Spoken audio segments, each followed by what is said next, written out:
20명에서 늘 걸려 있었는데 오늘 21명이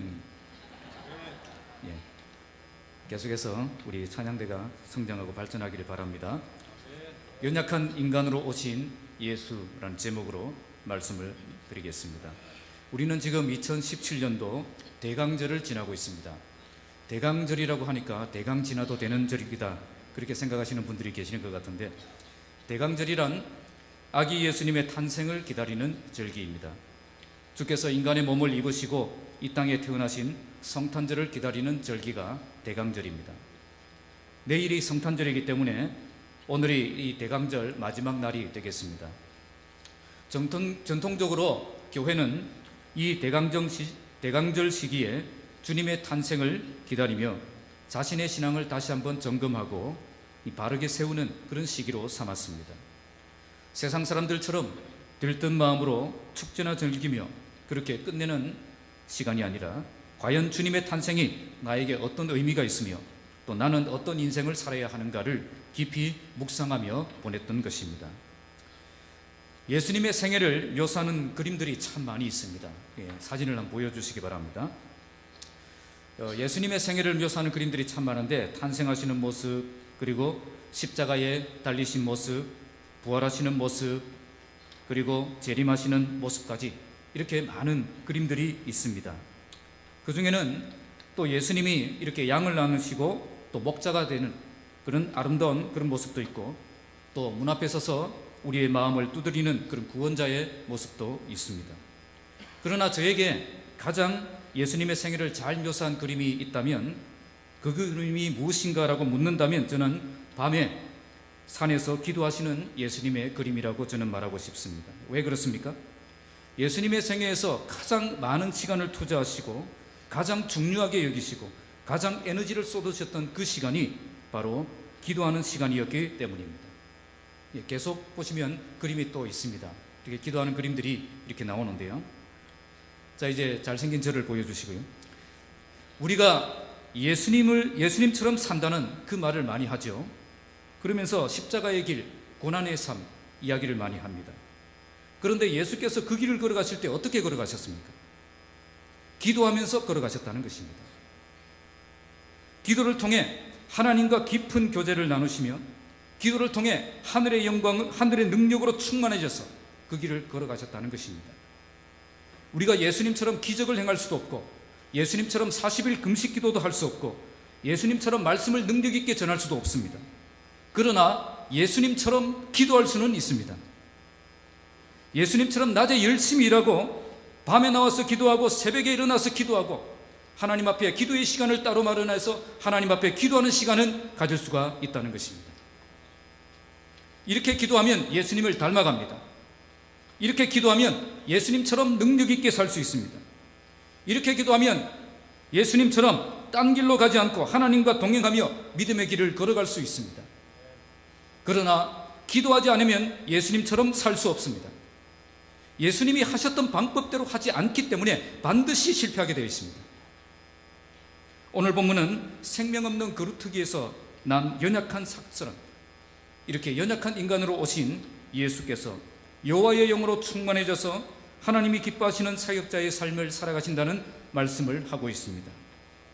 이렇게 연약한 인간성을 극복하고 성령으로 충만하게 되셔서 사명자의 길을 완수하기 위해서 예수님이 하셨던 방법은 무엇이겠습니까? 오늘 본문을 통해서 우리는 그 비결과 과정들을 배우게 될 것입니다. 우리 주님이 육체로 계실 때에 어떻게 인간의 연약함을 극복하고 성령으로 충만하게 되어서 하나님이 기뻐하시는 사역자가 될 수 있는지를 우리가 묵상하고, 오늘 우리도 예수님처럼 나의 연약함을 극복하고 능력 있게 쓰임받는 일꾼으로 세워지는 저와 여러분들이 되시기를 주님의 이름으로 축복합니다. 자, 먼저 본문 1절은 연약한 인간으로 오신 예수에 대해서 말씀합니다. 1절 말씀 읽겠습니다. 시작.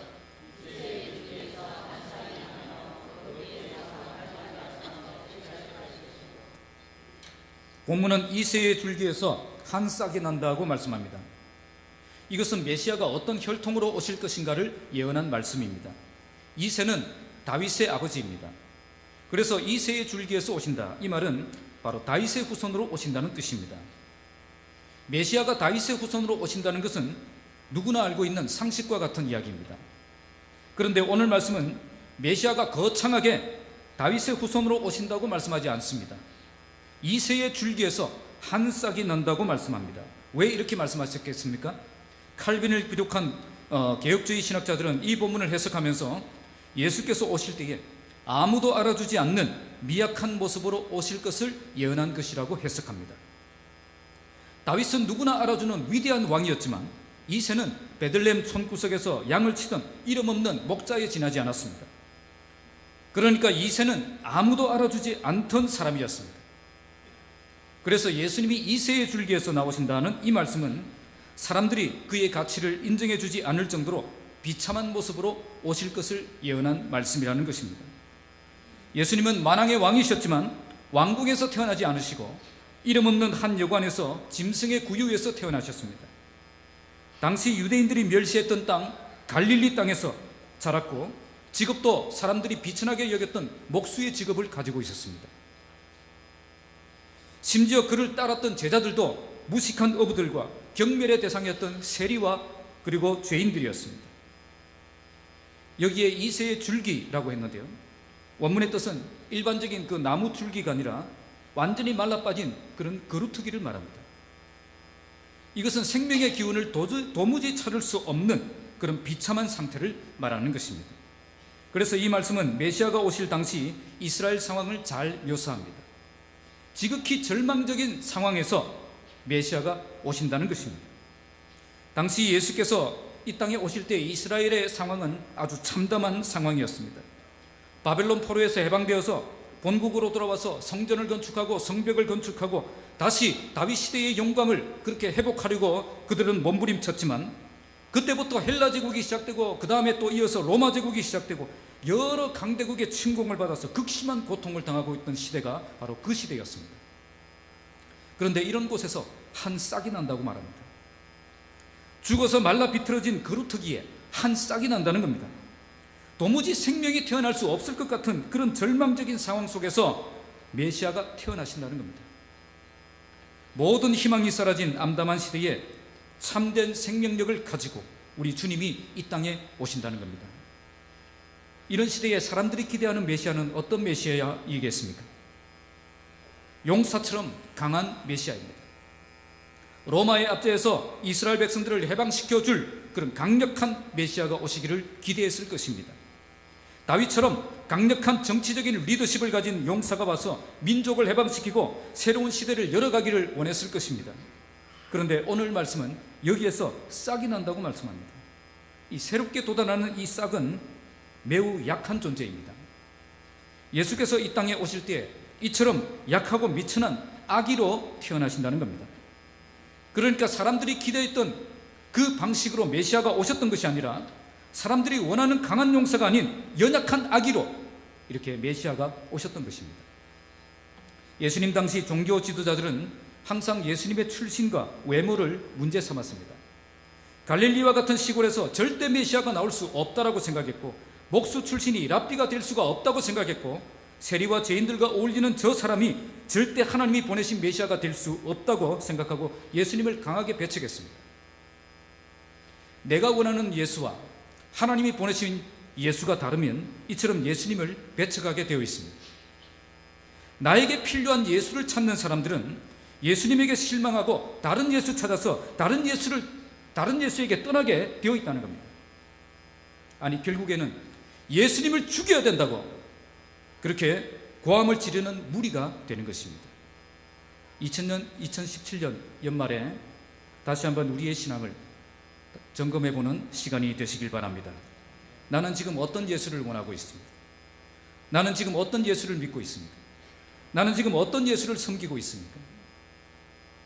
하나님이 보내신 예수가 아니라면 우리는 가짜 예수를 섬기고 있고 그것은 우상 숭배입니다. 사람들은 자기가 원하는 예수가 오셔야 된다고 생각합니다. 내가 생각하는 대로 예수님이 역사해 주셔야만 문제가 해결된다고 생각합니다. 그러나 그렇지 않습니다. 예수님은 사람들이 원하는 그 방법대로 오시지 않았지만 하나님께서 주신 사명을 온전히 이루시고 완전히 끝내시고 그렇게 인생을 살아가셨습니다. 오늘 말씀에 그 가지가 결실할 것이다, 그렇게 말씀합니다. 결실한다는 말은 이 크게 성장한다는 뜻입니다. 그리고 열매를 풍성히 맺는다는 뜻을 함께 가지고 있습니다. 사람들이 기대했던 메시아가 아니라 참으로 연약하고 보잘것없는 모습으로 이 땅에 오셨지만 아무 문제 없이 무럭무럭 성장하여 사역을 완성하실 것이라는 뜻입니다. 사람들이 거절하고 배척했던 그 예수님을 통해서 우리 하나님은 구원의 역사를 이루어 가실 것입니다.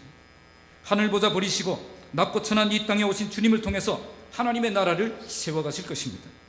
사람들이 원했던 방법이 아니라 하나님이 계획하셨던 그 방법을 통해서 하나님은 반드시 그의 약속을 성취해 가실 것입니다. 예수님은 비천한 곳에서 연약한 인간으로 이 땅에 태어나셨지만 하나님의 계획을 완전히 성취하시며 살아갈 수 있었습니다. 우리에게 이런 예수를 보내주시는 목적이 무엇이겠습니까? 내가 아무리 연약하고 보잘것없는 존재라고 해도 예수님처럼 하나님께 붙잡히면 우리도 위대한 인생을 살 수 있다는 것을 말씀해 주고 있는 것입니다. 그래서 정말 예수님처럼 살기를 원하는 사람은 나의 외적인 외모나 조건을 절대 보면 안 됩니다. 나에게 모든 조건이 갖춰져야만 하나님의 일을 잘할 수 있는 것처럼 생각해서도 안 됩니다. 나에겐 아무것도 없어도 됩니다. 생명도 없고 소망도 없는 그런 그루터기와 같은 곳에 처박혀 있어도 하나님의 뜻을 온전히 이루며 살아갈 수 있다는 것입니다. 예수께서 이렇게 연약한 사고로 오신 그 목적이 여기에 있습니다. 외적인 조건이 참된 능력이 아니라는 것을 우리에게 보여주신 것입니다. 참된 능력은 오직 하나님께 있고 하나님의 능력이 함께하는 그 사람이 될 때에 우리는 강한 인생을 살아갈 수가 있다는 것입니다. 오늘 이 예수를 만나시기 바랍니다. 많은 사람들이 강한 예수를 좋아합니다. 약한 예수를 좋아하지 않습니다. 그런 예수 필요 없다고 말합니다. 강한 예수 만나야 강한 인생 살 수 있다고 생각합니다. 그러나 예수님은 약한 예수로 오셨습니다. 왜 이렇게 오셨겠습니까? 예수님보다 더 약한 우리가 참된 소망을 가지고 살아갈 수 있도록 하기 위해서 약한 예수로 오셨던 것입니다. 아무리 약해도 우리가 하나님의 능력에 붙잡히면 강한 인생 살아갈 수 있다는 것을 보여주신 것입니다. 이렇게 생명도 없고 소망도 없는 그 그루터기에서 난 연약한 싹처럼 보잘것없는 존재로 오셨어도 하나님의 뜻을 충분히 이루며 살아갈 수 있다는 것을 보여주신 것입니다. 하나님의 백성은 약해서 문제가 되는 것 아닙니다. 하나님의 손에 붙들리는 그 믿음이 없기 때문에 문제가 되는 것입니다. 오늘 이 예수 만나시고 연약한 내 영혼 통하여 일하실 그 하나님의 역사를 믿음의 눈으로 바라보는 시간이 되시기를 주님의 이름으로 축복합니다. 자, 두 번째 2절 말씀에서는 성령 강림으로 강해진 예수에 대해서 말씀합니다. 2절 말씀 함께 읽겠습니다. 시작.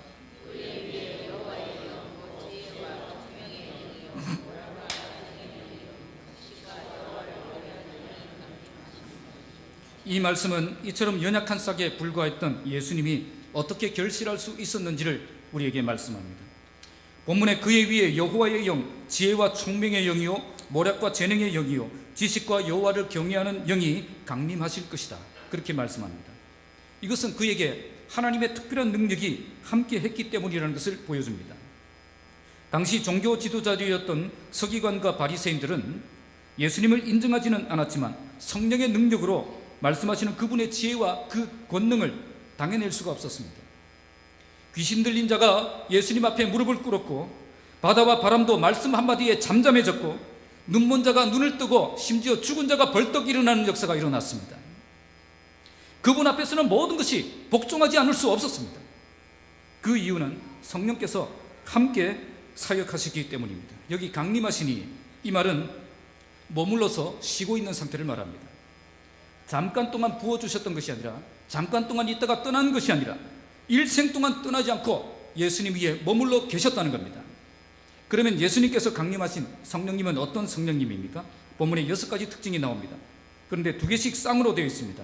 그래서 3가지로 정리할 수가 있겠습니다. 첫째는 지혜와 총명의 신, 이것은 영적인 능력을 공급하는 것을 말합니다.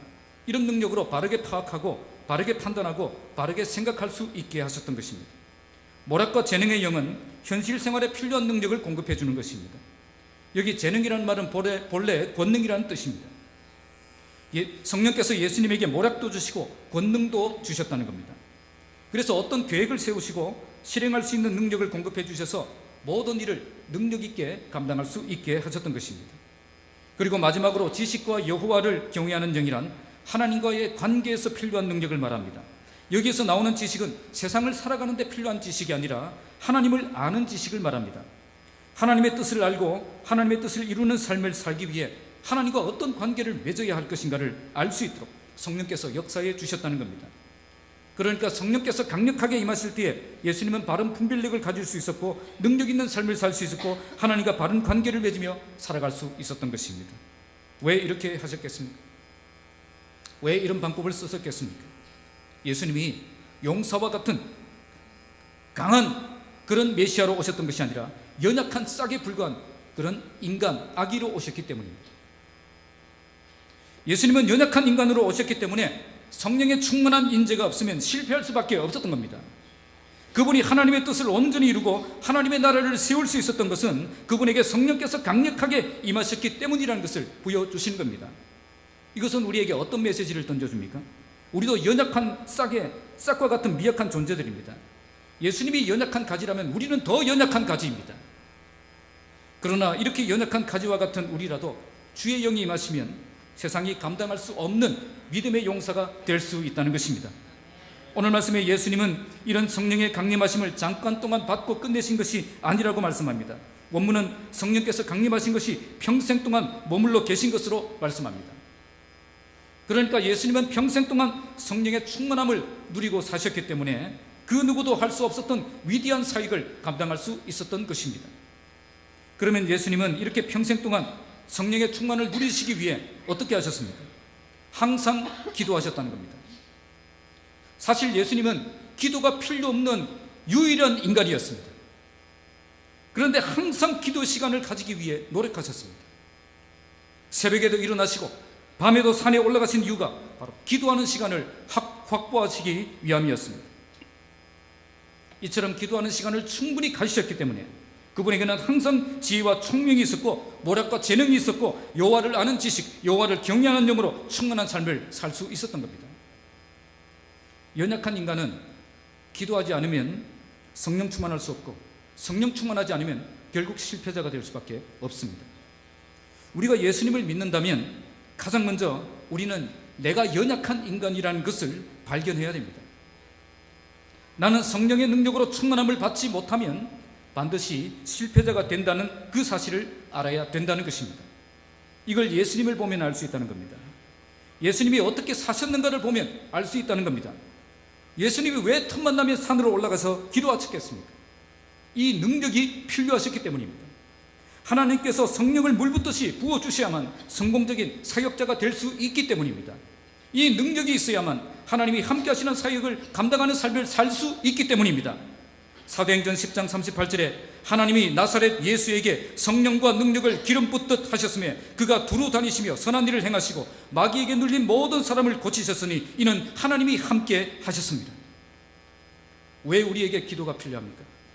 기도하면 다른 무엇보다 성령으로 충만하게 되기 때문입니다. 누가복음 11장 13절 말씀에 하물며 너희 하늘 아버지께서 구하는 자에게 성령을 주시지 않겠느냐. 기도하는 사람에게 기도가 응답되는 것보다 더 중요한 것은 기도를 통해서 우리가 성령 충만한 사람이 된다는 것입니다. 기도하면 성령 충만한 사람이 됩니다. 우리가 성령 충만해지면 오늘 말씀처럼 우리에게도 분별력이 생기고 권능이 생기고 하나님을 바르게 알고 바르게 섬기는 사람을 살 수가 있습니다. 그래서 무엇보다 성령 충만한 삶을 살기 위해 우리는 기도에 목숨을 걸어야 되는 것입니다. 마귀는 우리가 예배하고 찬송하려고 할 때 별로 방해하지 않습니다. 우리가 열심히 봉사하고 사역할 때도 별로 방해하지 않습니다. 그러나 우리가 기도하려고 하면 무슨 수를 써서라도 방해합니다. 왜 그렇습니까? 우리가 기도하면 성령 충만하게 되고 성령 충만하게 되면 하나님의 능력에 붙잡힌 사람이 되기 때문입니다. 그래서 마귀는 교회를 무너뜨릴 때 항상 먼저 기도부터 무너뜨립니다. 기도하지 않는 성도들, 기도하지 않는 일꾼들, 기도하지 않는 목사들, 그들을 통해서 항상 역사한다는 겁니다. 왜 그럴까요? 이 사람들은 분별력이 없습니다. 권능도 없습니다. 하나님을 경외하는 분명한 자세도 없습니다. 그래서 여러분은 절대 기도하지 않는 사람들의 말은 듣지 마시기 바랍니다. 아무리 똑똑한 것처럼 말해도 기도하지 않는 사람의 말에는 항상 마귀의 역사가 숨어 있습니다. 기도하지 않는 사람에게는 지혜와 총명이 없고 재능이 없고 지식과 여호와를 경외하는 참된 능력이 나타날 수가 없습니다. 그러나 기도하면 지혜가 생기고, 기도하면 방법이 생기고, 기도하면 길이 열려집니다. 기도할 때 성령께서 강하게 역사해 주시기 때문입니다. 기도하면 그때부터 우리는 내 능력으로 일하는 사람이 아니라 하늘의 능력으로 일하는 사람이 됩니다. 하나님의 능력으로 일하기 시작하면 그때부터 하나님의 위대한 역사가 나를 통해 시작되는 것입니다. 모든 시선을 주님께 드리고 살아계신 하나님을 느낄 때 내 삶은 주의 역사가 되고 하나님이 일하기 시작하네. 모른 척하고 아무도 안 따라 부르시군요. 예. 우리의 시선이 하나님께 고정될 때에, 우리가 하나님을 깊이 만날 때에 내 삶은 주의 역사가 되고 나를 통해 하나님이 일하기 시작하는 것입니다. 예수님은 보잘것없는 이새의 줄기에서 태어나신 연약한 싹이었지만 성령의 강림하심으로 강력한 인생을 살아가셨습니다. 이렇게 평생 동안 성령의 임재 가운데 살아가시기 위해 그분은 기도의 시간을 절대 놓친 적이 없습니다. 기도가 우리의 생명줄이고 기도가 우리의 참된 능력임을 보여주신 것입니다. 2000년 전에 오신 아기 예수님 바라보면서 우리는 어떤 마음을 품어야 되겠습니까? 내가 예수님처럼 산다는 삶이 그 삶이 어떤 삶이겠습니까? 예수님이 행하신 강력한 능력과 화려한 삶의 배경에는 항상 하나님 앞에 나아가 땀을 흘리고 눈물을 쏟고 진액을 쏟아서 기도했던 그 기도가 있었다는 겁니다. 히브리서 5장 7절에 그는 육체에 계실 때에 자기를 죽음에서 능히 구원하실 이에게 심한 통곡과 눈물과 간구와 소원을 올렸고 그의 경건하심으로 말미암아 들으심을 얻었느니라. 누가 예수님을 닮은 삶을 살고 있습니까? 나의 연약함을 인정하고 하나님 앞에 무릎을 꿇는 그 사람이 가장 예수님 닮은 삶을 살고 있는 것입니다. 그래서 예수님보다 더 연약한 싹에 불과한 우리가 성령의 능력으로 분별력을 가지고 권능을 가지고 하나님을 경외하며 능력 있게 살아갈 수가 있는 것입니다. 2017년 연말에 여러분 모두 예수님 바라보며 기도의 자리로 나아가시기 바랍니다. 그래서 하나님의 능력을 받으시기 바랍니다. 그래, 하나님이 주시는 분별력 가지고, 하나님이 주신 능력을 가지고, 하나님을 아는 지식을 가지고 하나님을 경외하며 참된 믿음의 사람으로 세워지는 저와 여러분들이 되시길 주님의 이름으로 축복합니다. 3절에서 5절 말씀은 이렇게 성령으로 충만하게 되셔서 참된 사역을 감당하신 예수님에 대해서 말씀합니다. 3절 말씀 읽겠습니다. 시작.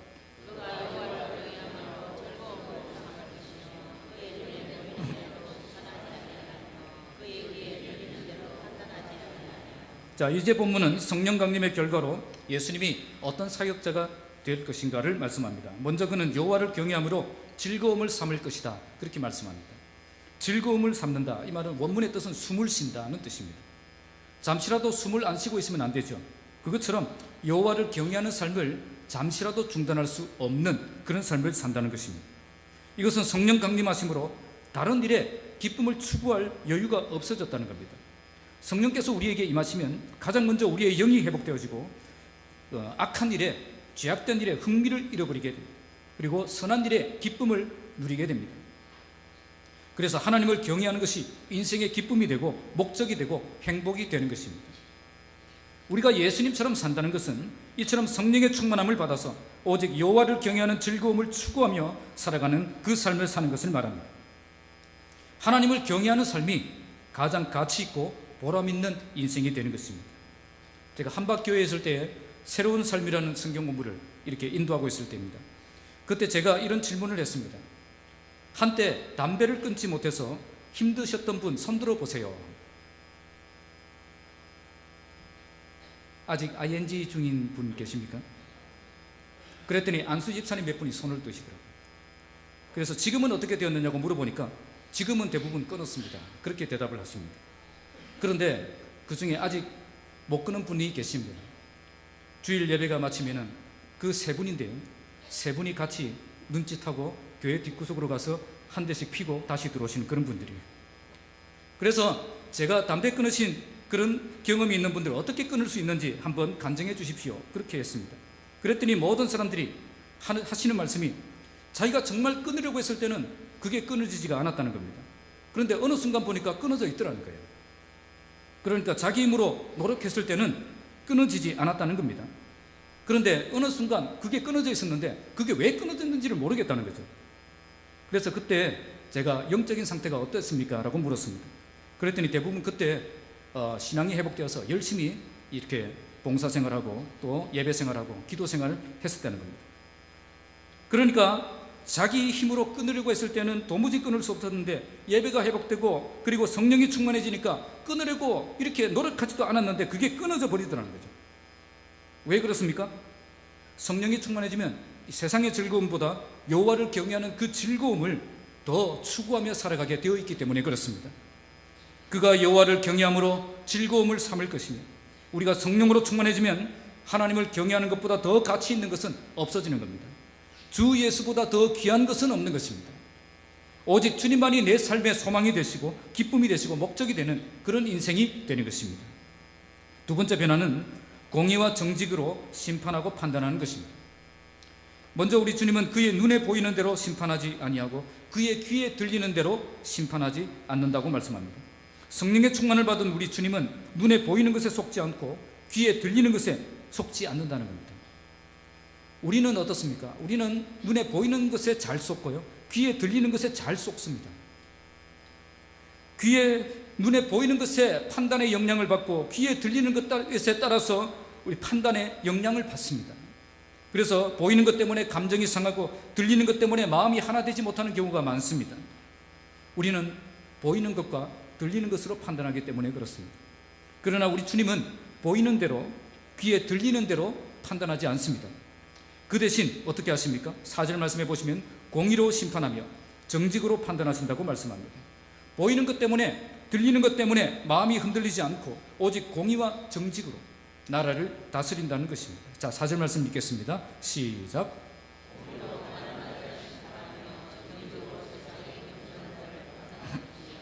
그의 입에 막대기로 세상을 치며 그의 입술의 기운으로 악인을 죽일 것입니다.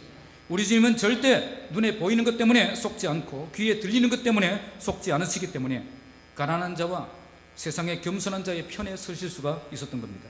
누구에게도 속지 않고 세상의 공의를 세우고 정직으로 다스리는 공의로운 재판장이 될 수 있었다는 겁니다. 그런데 계속 말씀을 보시면 그의 입에 막대기로 세상을 치며 그의 입술의 기운으로 악인을 죽일 것이다 라고 말씀합니다. 이것은 주님께서 무엇으로 다스린다는 거죠? 말씀으로 세상을 다스리시고 악인을 징벌하신다는 것을 나타내시는 겁니다. 예수님의 통치의 핵심은 그의 말씀 사역에 있다는 것을 보여주신 겁니다.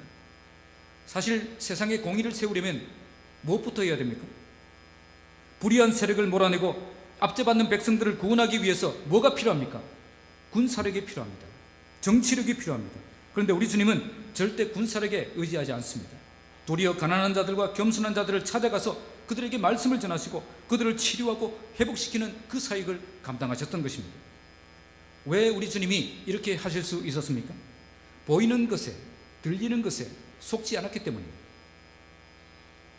지금 백성들이 예수님을 왕으로 삼으려고 할 때에 그들이 왜 예수님을 왕으로 삼으려고 했습니까? 강한 메시아가 되셔서 우리를 로마의 압제에서 구원해 주실 그 메시아로 만들기 위해서 왕으로 삼으려고 했습니다. 그런데 거기에 속지 않았습니다. 거기에 넘어가지 않았습니다. 왜 그랬습니까? 정말 그들에게 필요한 것이 무엇인가를 예수님이 아셨기 때문입니다. 그리고 정말 그들에게 필요한 말씀을 계속 그들에게 선포하셨던 것입니다. 이런 모습은 세례 요한의 제자들도 이해가 되지 않았습니다. 그래서 찾아와서 묻습니다. 오실 그이가 당신이니까? 아니면 우리가 다른 사람을 기다려야 됩니까? 왜 물어봤습니까? 당신이 하는 모습을 보니까 메시아가 할 일이 아니라는 거예요. 자기가 생각했던 메시아가 아니라는 겁니다. 정말 하나님이 보내신 메시아가 맞다면 이게 안 보입니까? 이게 안 들립니까? 그런데 예수님은 거기에 속지 않았다는 겁니다. 어떻게 해서 그럴 수가 있죠? 성령이 충만하셨기 때문입니다. 왜 성령이 충만하셨습니까? 그럴 때마다 산으로 올라가서 기도하셨기 때문입니다.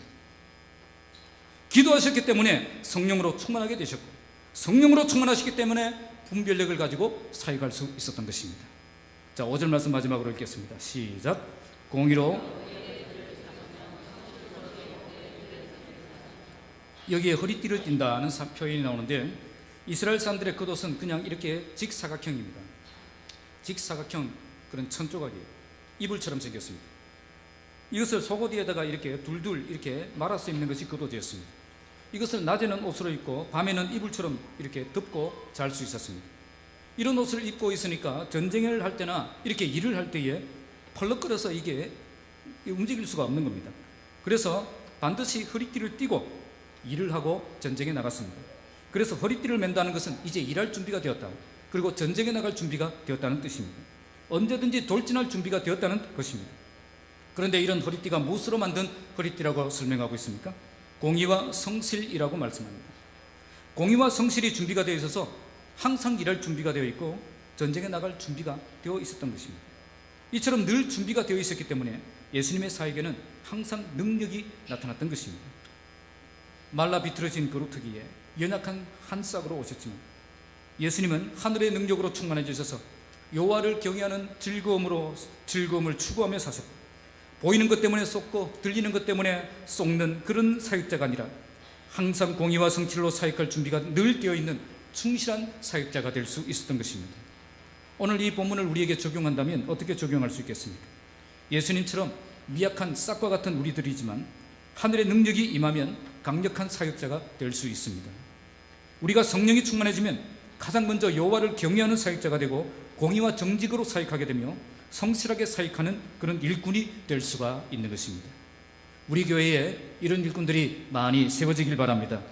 오직 여호와를 경외하는 것으로 즐거움을 삼는 일꾼들, 보이는 것과 들리는 것에 속지 않는 일꾼들, 주님의 사역 전신과 자세를 본받아서 진정한 사역자의 길을 걸어가는 일꾼들이 많이 세워지길 바랍니다.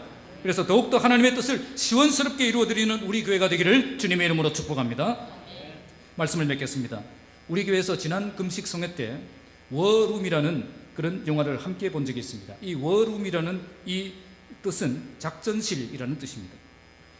전쟁할 때 군 통수권자와 핵심 참모들이 모여서 이 상황을 한눈에 보면서 그 파악하고 이렇게 이 전략을 세우는 곳이 바로 워룸, 이 작전실입니다. 기업을 경영하는 사람들에게는 전략회의실, 그리고 위기상황실, 이런 식으로도 쓰는 표현입니다. 이 영화는 개봉 당시에 전미 박스 오피스에서 1위를 차지했습니다. 그러면 이 영화는 어떤 영화일까요? 이 영화의 포스터에 보면 이런 글이 있습니다. Prayer is a powerful weapon. 다 알아들으셨죠? 기도는 가장 강력한 무기입니다. 기도가 가장 강력한 무기라는 거죠. 기도할 때 작전이 나오고, 기도할 때 전략이 나오고, 기도할 때 위기를 극복할 방법이 나온다는 것입니다. 이 영화는 주인공이 어떤 어려움에 부딪혔을 때 자기가 이렇게 만들어 놓은 워룸이라는 이렇게 불리는 그 작은 방으로 들어가서 기도로 싸워서 문제를 이기고 해결하고 그렇게 나아가는 그 삶을 보여주는 영화입니다. 이렇게 기독교 성향이 강한 영화인데도 전미 박스 오피스에서 1위를 차지했습니다. 그만큼 사람들에게 기도의 능력을 보여준 영화였습니다. 우리가 예수님처럼 살려면 우리에게도 이 워룸이 있어야 됩니다. 기도로 싸우는 골방이 있어야 한다는 것입니다. 예수님은 연약한 싹으로 오셨지만 기도로 성령 충만한 삶을 사셨고 하나님이 기뻐하시는 사역자가 되어 하나님이 보내신 사명을 완전히 감당하는 삶을 살 수 있었습니다. 우리도 예수님처럼 미약한 싹과 같은 연약한 존재들입니다. 그러나 우리들에게도 하늘의 능력이 임하면 강력한 사역자가 될 수 있습니다. 그래서 성경은 우리에게 끊임없이 기도하라고 도전하고 명령하고 있는 것입니다. 기도할 때 우리는 성령의 능력으로 무장하게 되고 영적 전쟁에서 이길 수 있도록 준비가 되기 때문입니다. 2017년 이 마지막 대강절을 지나면서 우리는 어떤 예수를 묵상해야 되겠습니까? 연약한 싹으로 오셨지만 늘 기도하는 시간을 통해 성령의 충만을 받아 능력 있게 사명자의 길을 걸어가신 주님을 만나는 시간이 되시기 바랍니다. 그래서 우리도 주님처럼 이 길을 걸어가기 위해 오늘 기도의 골방에 엎드린 그 주님을 닮아가는 예수님의 참된 제자가 되기를 주님의 이름으로 축복합니다. 기도하겠습니다.